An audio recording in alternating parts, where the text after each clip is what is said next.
कि एक बात तो और स्पष्ट हो गई।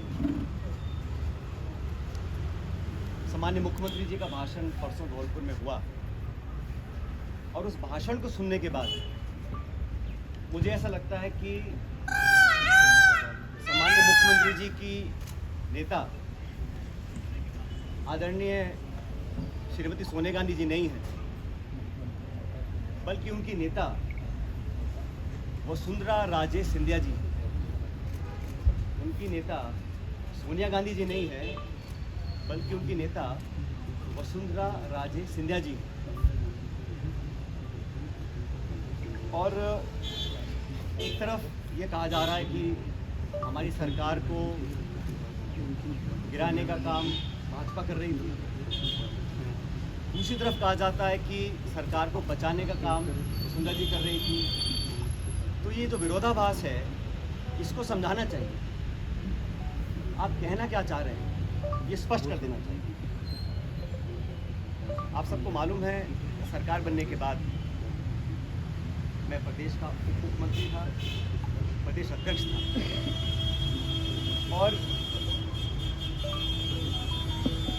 2020 में देशद्रोह, राष्ट्रद्रोह के मुकदमे में मेरे पर कार्रवाई करने की कोशिश की गई। अनेक ऐसे प्रकरण हुए और हम सब लोग, और मैं स्पष्ट करना चाहता हूं कि मैं और हमारे कुछ साथी सरकार में नेतृत्व परिवर्तन चाहते थे। अपनी बात को लेकर हम दिल्ली भी गए और अपनी बातों पर रखा। तो उसके बाद अखिल भारतीय कांग्रेस कमेटी में लगातार चर्चाएं हुई और आज वो दुनिया में नहीं है, स्वर्गीय अहमद पटेल साहब, लेकिन उनके माध्यम से सब नेताओं से मुलाकात हुई और एक कमेटी का गठन हुआ, AICC ने किया। उसमें माखन साहब, वेणुगोपाल जी और हेमंत पटेल जी सदस्य थे और उस कमेटी का एक काम था। और कमेटी जब गठन हुआ उस समय हम सबकी बात सुनकर हमारी बातों को एक्सेप्ट किया गया और एक रोड मैप तैयार किया गया। बहुत सारी बातें उस रीति में उसका उल्लेख नहीं करूँगा, लेकिन कमेटी का गठन हुआ और उसके बाद से हम सब ने, चाहे वो राज्यसभा के चुनाव हो, चाहे विधानसभा में मतदान हो, पार्टी का प्रचार हो, कांग्रेस को मजबूत और ताकतवर बनाने के लिए हम सभी साथियों ने जी जान से कोशिश की और मेहनत की। और 2.5 साल का जो कार्यकाल निकला वो इस बात का प्रतीक है। अनुशासन तोड़ने का काम कभी भी किसी ने नहीं किया। मुझे बहुत कुछ कहा गया, कोरोना, गद्दार, निकम्मा आदि, और जो ये आरोप परसों लगाए गए, ये 2.5 साल से मैं आरोप सुन रहा था। लेकिन हम अपनी पार्टी को, सरकार की छवि को नुकसान नहीं पहुंचाना चाहते थे। इसीलिए मुझे लगा कि जो प्रकार का भाषण दिया गया, मैंने पहली बार देखा कि अपनी सरकार को, अपने ही विधायकों को, अपने नेताओं को बेइज्जत और बदनाम करने का काम हो रहा है। कांग्रेस के विधायकों को तो बदनाम करने का काम हो रहा है और भाजपा के नेताओं का गुणगान हो रहा है। ये समझ से परे। इस प्रकार का जो काम हुआ वो बड़ा गलत है। और हम सब लोग जो दिल्ली में गए थे अपनी बात को रखने के लिए, किन लोगों पर आरोप लगाए जा रहे हैं? ऐसे लोग जो पब्लिक लाइफ में 30, 40, 45 साल से हैं। 3 दिन पहले मैं बाड़मेर में था, सम्मानीय हेमाराम जी 1980 से विधायक हैं। उनकी क्या छवि है, मतदाता, पब्लिक, उनके क्षेत्र के लोग उनको अच्छी तरह जानते हैं, उनकी क्या क्रेडिबिलिटी है और क्या पब्लिक लाइफ में उनका अब तक का इतिहास रहा। भोला साहब, जिनके स्वर्गीय पिताजी 1957 से चुनाव लड़ रहे हैं, बड़े बड़े पदों पर रहे, और हेमाराम जी ने तो अपने नौजवान बेटे की मौत में और याद में एक छात्रावास बनाया है। 100 करोड़ की ज़मीन तो उनकी बाड़मेर में, निजी ज़मीन को उन्होंने दान किया समाज के लिए, लोगों के लिए। पैसा इकट्ठा कर 22 करोड़ का हॉस्टल बनाया 150 बच्चों के लिए, गरीब बच्चों के पढ़ने के लिए। इन सब लोगों पर इस प्रकार के आरोप लगा देना, मैं समझता हूँ बहुत गलत है, बहुत निंदनीय है। और मैं सिरे से इन बेबुनियाद और झूठे आरोपों को नकारता हूँ। बहुत से साथियों को मंत्री बनाया सरकार के अंदर, बड़े बड़े पद दिए गए, कोई चेयरमैन है, कोई कॉर्पोरेशन में मेंबर है, कोई पार्टी के पदों पर बैठे हैं। 3 साल हो गए। ऐसे लोग जो पब्लिक लाइफ में रहे, जिन्होंने अपना नाम कमाया, एक साथ उन पे आरोप लगा देना कि आप चंद रुपये में बिक गए, मैं इसको बहुत गलत मानता हूँ। और 3 साल से कोई कार्रवाई आपने नहीं करी, ये बहुत बड़ा सवाल उठता है।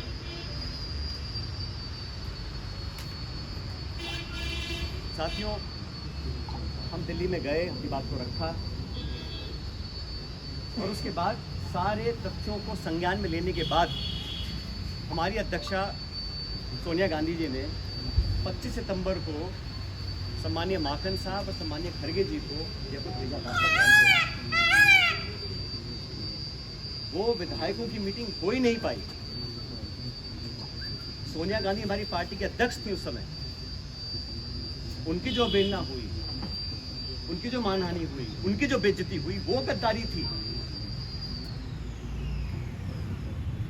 कितने सारे विधायक, 20, 30, 40 पता नहीं कितने विधायकों को उनकी इच्छा के खिलाफ इस्तीफा दिलवाया गया, अपनी सरकार को संकट में खड़ा करा गया। बहुत से लोग आरोप लगाते हैं कि मोदी और शाह के कहने पर इस्तीफे दिलवा दिए गए। अब ये बात मुझे बोले और मैं जाके मंच पे इस बात को बोलूं, ये शोभा देता है। तो मुझे लगता है कि अब तक जो हुआ उस घटनाक्रम में उस बात को दिखलाता है अनुशासनहीनता किसने करी, पार्टी का डिसिप्लिन किसने तोड़ा और सही मायने में संगठन को और सरकार को कौन मजबूत कर रहा है, कौन कमजोर कर रहा है। और अपने नेताओं को खुश करने के लिए बहुत सारे लोग तरह तरह की बातें करते हैं। कोई किसी की चुगली करता है, कोई किसी की चुगली करता है। मुझे बहुत सारे लोग आके बहुत सारी बातें बोलते हैं कि यहाँ हज़ारों करोड़ का घोटाला हो गया, यहाँ ये स्कैम हो गया। इन्हीं बातों को मैं मंच पर आकर उनका बखान करूँ, ये शोभा नहीं देता, ये गंभीर राजनीति का परिचय नहीं।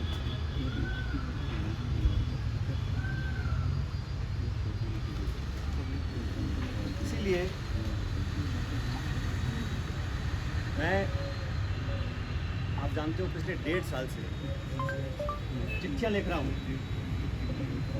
वसुंधरा जी के कार्यकाल में जो तमाम गंभीर भ्रष्टाचार के आरोप हमने लगाए, अशोक गहलोत जी ने लगाए, मैंने लगाए, मंचों का लगाए, प्रेस कॉन्फ्रेंस करके लगाए, उनकी जांच क्यों नहीं हो पा रही थी। अब मुझे समझ में आ रहा है कि ये जांच अब तक क्यों नहीं हुई। मेरे चिट्ठियाँ लिखने के बावजूद मैं 11 अप्रैल को जयपुर में अनशन पर बैठा इस मांग को लेकर, लेकिन अब मैं नाउम्मीद हूँ क्योंकि तथ्य सामने आ रहे हैं। कार्रवाई क्यों नहीं हुई और क्यों नहीं होगी, ये बात भी स्पष्ट हो चुकी है। इसलिए मैं ऐसा मानता हूं कि हम लोग जो पब्लिक लाइफ में हैं, जनता ही भगवान है और जनता जनार्दन के सामने हम सबको नतमस्तक होना पड़ेगा। मैंने करप्शन की इशू को लगातार उठाया, पहले भी उठाया, आज भी उठा रहा हूँ, आगे भी उठा रहा हूँ। जब मैं वसुंधरा जी के करप्शन की बात करता हूँ या जो पेपर लीक हुए जिसमें लाखों बच्चों के भविष्य पर सवाल चिन्ह खड़े हो गए, तो कोई जवाब नहीं आता। इसलिए साथियों, मैंने निर्णय लिया है कि आरपीएससी, जहाँ से कई सारे पेपर लीक हुए, बहुत सारी वहाँ पे खबरें आई कि वहाँ पर तमाम भ्रष्टाचार हो रहा है, अजमेर स्थित आरपीएससी है। मैं 11 तारीख को, परसों, अजमेर से एक यात्रा निकालूंगा। जनता के बीच जाकर जनता की आवाज़ सुनेंगे, जनता के मुद्दों को उठाएंगे और जैसा मैंने शुरू में कहा, जनता जनार्दन, तो जनता के बीच जाना हम सबका दायित्व बनता है। और जो करप्शन के इश्यूज़ हैं, जो नौजवानों के इश्यूज़ हैं, जो पेपर लीक और पेपर कैंसिल के और नौजवानों के हितों से जुड़े मुद्दे हैं, उनको उठाकर मैं एक जन संघर्ष यात्रा निकालने जा रहा हूं, जो 11 तारीख को शुरू होगी अजमेर से और जयपुर की तरफ हम लोग आएंगे। लगभग 125 किलोमीटर की यात्रा है। जन संघर्ष यात्रा लोगों के हितों के लिए, करप्शन के खिलाफ, नौजवानों के संरक्षण के लिए। उनकी आवाज़ को हम सुनेंगे, उनकी आवाज़ को बुलंद करेंगे और मैं समझता हूँ कि सही निर्णय तब लिए जाएंगे जब जनता का पूरा हमारा साथ होगा, जनता का पूरा प्रेशर होगा। सब पैदल यात्रा होगी, कैसे गाड़ियों से होगी? पद यात्रा है। पहले तो आपने कहा कि जन संघर्ष पद यात्रा 11 मई को मैं अजमेर से शुरू करूंगा और हम जयपुर आएंगे।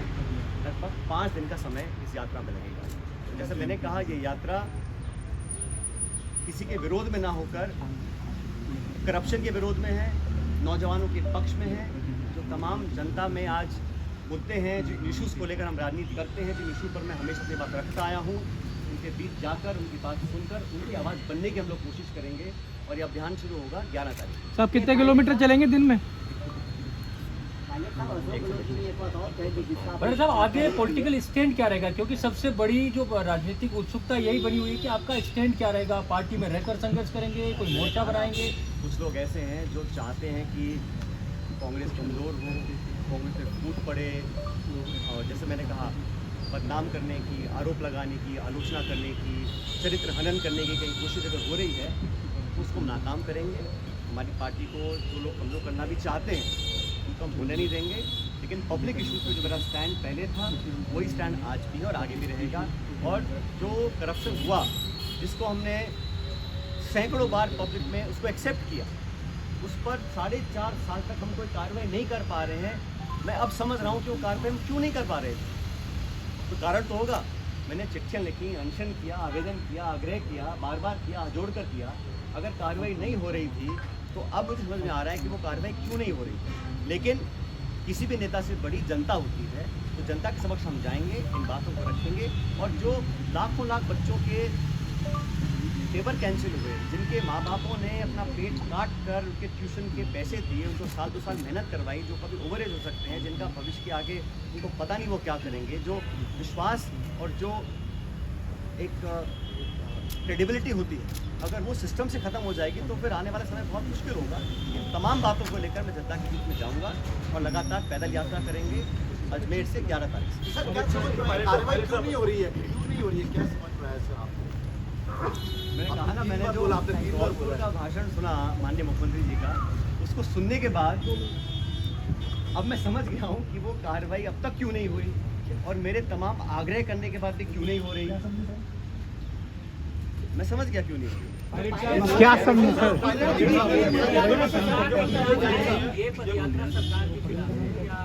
मैंने शुरू में कहा, ये यात्रा किसी के खिलाफ नहीं है, ये यात्रा करप्शन के खिलाफ है, भ्रष्टाचार के खिलाफ है। यात्रा नौजवानों के पक्ष में है, उनके हितों की रक्षा करने के लिए है और जनता के बीच हम सबको जाना भी चाहिए।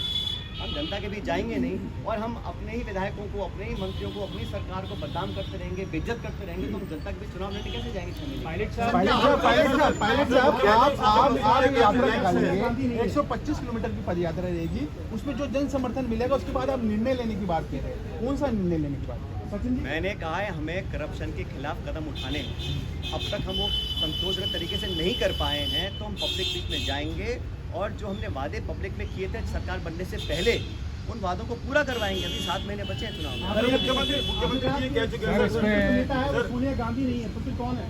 मैंने कहा ना आपको,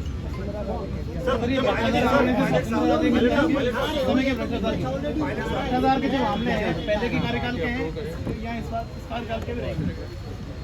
करप्शन तो कहीं पर भी हो, उसके विरुद्ध, चाहे वो